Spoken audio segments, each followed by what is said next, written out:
Mindjárt be leszek kábelezve. Addig megpróbálok Amerikába születni, hát ha meg tudok belőle élni.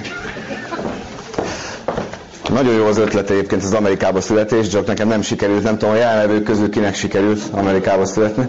Senkinek, találjunk más utat. Nincs más lehetőség, dolgozni kell.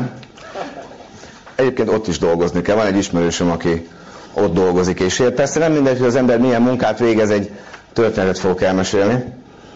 A rövid történet lesz. Azt mondja az anyós a vőnek a strandon. Hát édes fiam, képzeld, az előbb majdnem belefulladtam a medencébe, az úszómester húzott ki, a barátod, a Pali. Tudom, mama, az előbb volt itt bocsánatot kérni.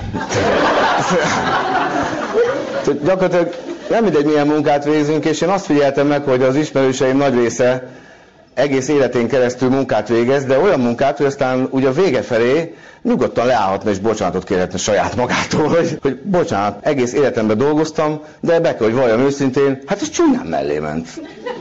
Ez csúnyán mellé ment, és vegyük egy kicsit sorba, hogy milyen lehetőségek vannak ahhoz, hogy te dolgozhass egy életen át.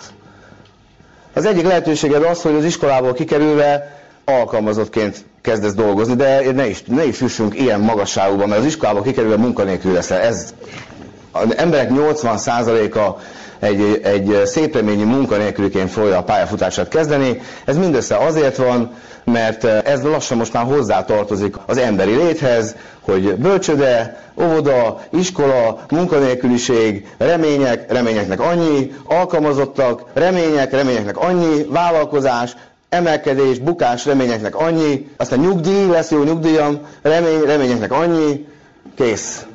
Ez egy életút röviden, szerintem. Ezt én onnan tudom, mert ennek a nagy részét bejártam. Nyugdíjas nem voltam, de mindent megteszek érte, hogy az legyek.